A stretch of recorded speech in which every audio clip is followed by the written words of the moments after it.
Jadi Mas Reza, kalau kerap menjawab lupa, tidak tahu, tidak pernah, apakah ini adalah ciri korban kekerasan seksual yang trauma sehingga banyak lupanya? Atau ini adalah ciri pelaku yang sedang bersiasat?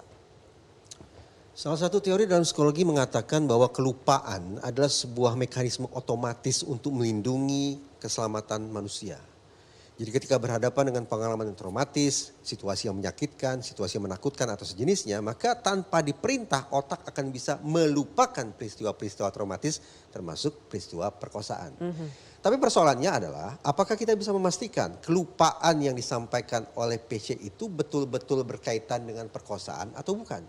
Sayang beribu sayang, terhadap pertanyaan itu saya menjawab sendiri bahwa sepanjang ingatan saya berjalan, hingga hari ini tidak pernah sekalipun PC dikabarkan menjalani visum. Jadi tidak ada simpulan bahwa PC adalah sungguh-sungguh korban perkosaan. Karena saya tidak teryakinkan bahwa PC adalah korban perkosaan, maka kalaulah PC mengatakan lupa, kalaulah PC mengatakan tidak tahu, menurut saya itu adalah manipulasi alias fabrikasi belaka. Karena sekali lagi tidak ada sangkut paut yang definitif antara kelupaan yang dia katakan tersebut dengan peristiwa perkosaan yang dia klaim tapi tidak pernah kunjung ada bukti bahwa dia sungguh-sungguh diperkosa. Baik, Putri bersikuku diperkosa, diancam dan dianiaya oleh Yosua di Magelang. Kita simak dulu pernyataan dari Putri berikut ini. Yang terjadi adalah memang Yosua melakukan kekerasan seksual, pengancaman, dan juga penganiayaan dengan membanting saya 3 kali ke bawah. Itu yang memang benar-benar terjadi.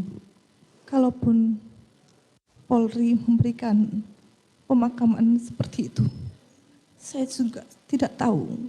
Mungkin ditanyakan kepada institusi Polri, kenapa bisa memberikan penghargaan kepada orang yang sudah melakukan perkosaan dan penganiayaan serta pengancaman kepada saya, Ubayangkari. Jadi Bang Martin masih bersikuku diperkosa ya. Kami informasikan kembali kepada pemirsa bahwa kami sebetulnya sudah mengundang kuasa hukum atau penasihat hukum dari Putri Chandrawati khususnya, tapi tidak bisa hadir sehingga kami tidak bisa mengonfirmasi langsung apa yang sudah disampaikan Putri. Maka dari itu saya ingin tanya pendapat dari Bang Martin dari berbagai fakta persidangan sejauh ini, apa sebetulnya analisa pihak Yosua soal kejadian di Magelang? Saya ulangi lagi ya, ini sebenarnya udah berkali-kali saya resonansi. Sebenarnya kalau mengenai pendapat keahlian ya, saya setuju dengan apa yang disampaikan oleh Bang Reza Indragiri bahwa kalau disesuaikan dengan profil korban, Putri ini nggak pas. Ya, kenapa nggak pas? Banyak peristiwa-peristiwa yang membantah mengenai depresi ataupun pola orang yang terdampak secara psikis akibat diperkosa. Sebagai contoh, di tanggal 7, hanya beberapa menit pasca dia katanya mau diperkosa, dia memanggil seseorang yang dia sebut sebagai pelaku itu untuk bertemu face to face 4 mata di dalam satu ruangan selama 15 menit. Itu mematahkan dalil bahwa ada depresi dalam pikirannya. Lalu perilakunya pada saat dia mengekspos dirinya di depan Makobrimob itu juga tidak seperti korban pelecehan seksual ataupun pemerkosaan. Lalu pada saat di persidangan dan rekonstruksi dengan menggunakan pakaian yang modis gitu, lenggak-lenggok, itu tidak menandakan sebagai korban. Oleh karena itu ya, saya melihat bahwa yang terjadi di tanggal 7 itu adalah sebenarnya adalah upaya yang dilakukan PC kepada Joshua, namun ditolak. Kenapa saya bilang demikian?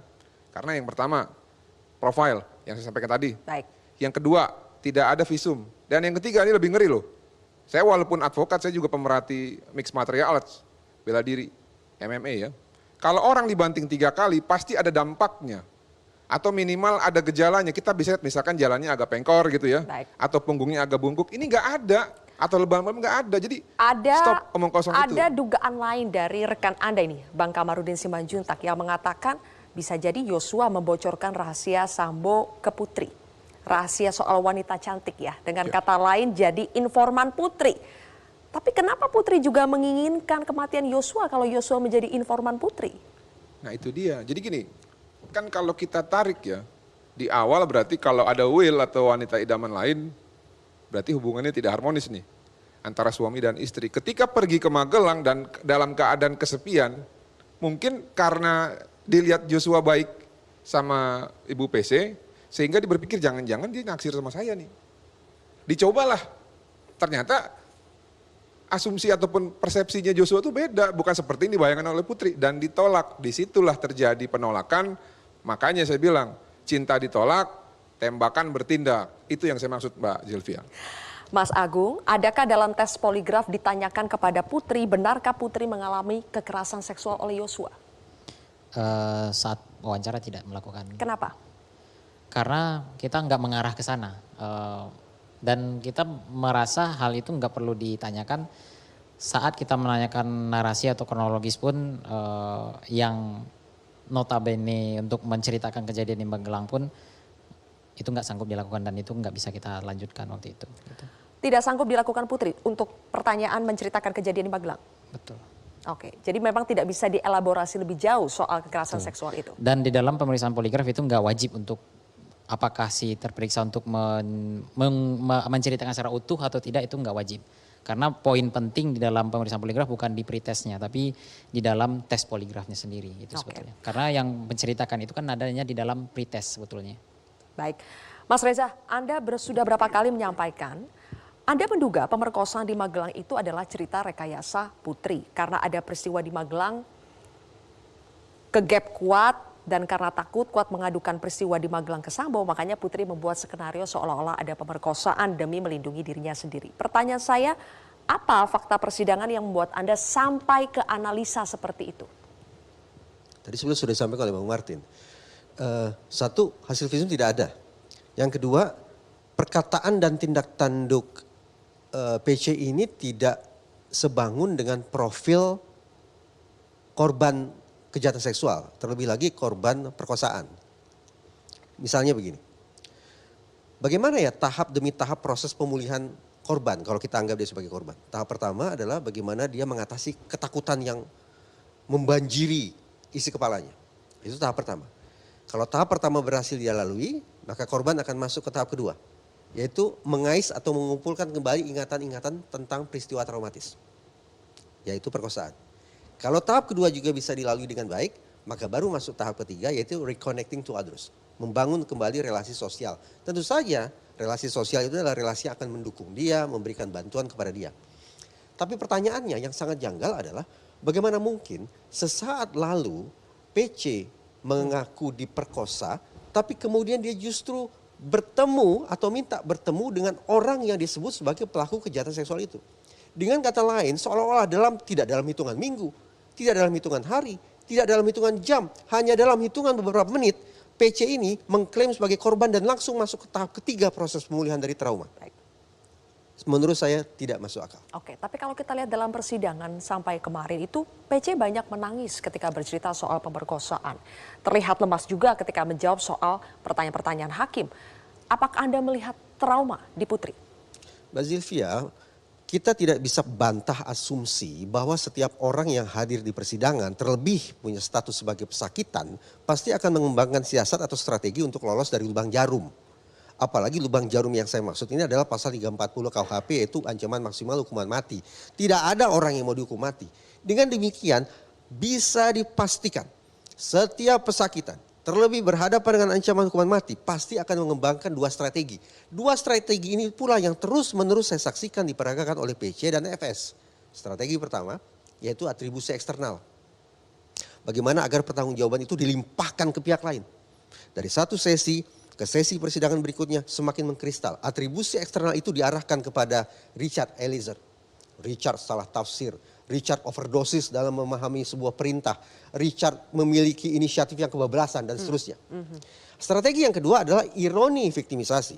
Bagaimana seorang pesakitan berusaha menggeser opini publik, berusaha merebut simpati hakim bahwa dia sesungguhnya adalah korban. Dia geser posisinya dari pelaku ke posisi korban.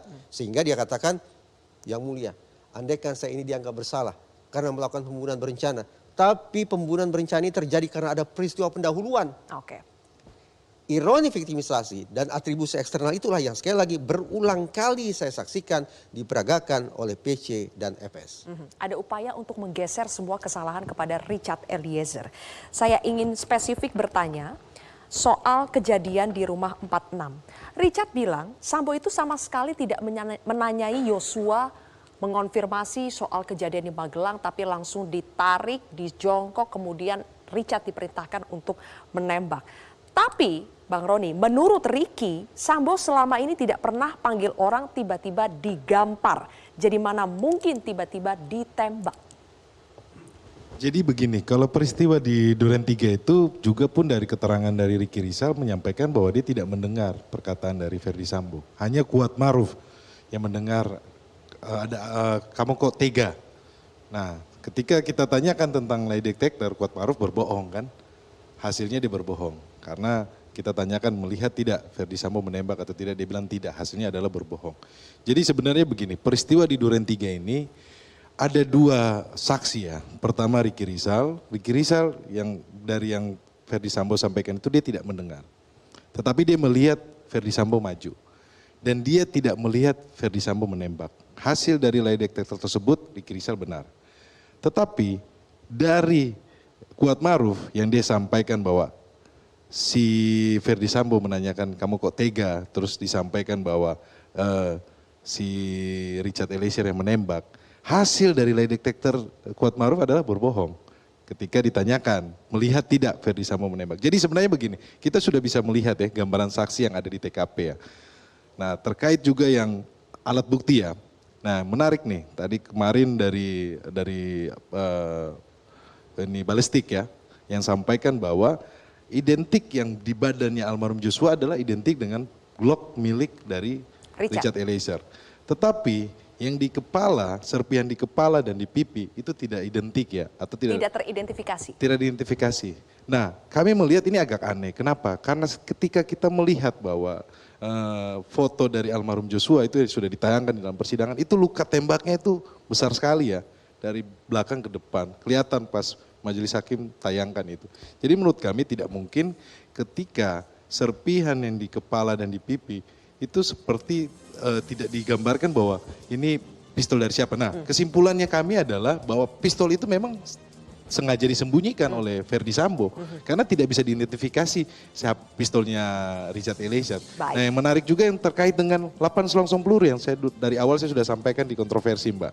8 selongsong peluru, faktanya adalah peluru sisa dari Richard Eliezer ada 12. Jadi kita tanyakan juga kepada ahli balistik, Glock 17 itu isinya berapa? 17. Kebiasaannya isi full atau tidak? Tidak isi full. Jadi kemungkinan Richard Eliezer itu tidak mungkin dia mengeluarkan 8 selongsong peluru. Nah pertanyaannya kan, ini yang 8 selongsong peluru ini perbuatan siapa? Dalam kami mempelajari juga dalam perkara-perkara pembunuhan gini, ini hal-hal seperti ini sering dilakukan, yaitu menyebar selongsong peluru agar apa? Mengaburkan TKP. Baik. Nah di sini kan terbukti bahwa TKP itu sudah rusak. Di persidangan ini kan sudah terungkap. Baik, Bang Roni dan juga para narasumber lainnya. Selanjutnya di segmen berikutnya kita akan fokus membahas bagaimana Putri membantah semua keterangan Richard soal perencanaan, keterlibatannya dalam perencanaan pembunuhan Yosua, dan juga janji uang yang disampaikan oleh Putri dan Sambo kepada para terdakwa.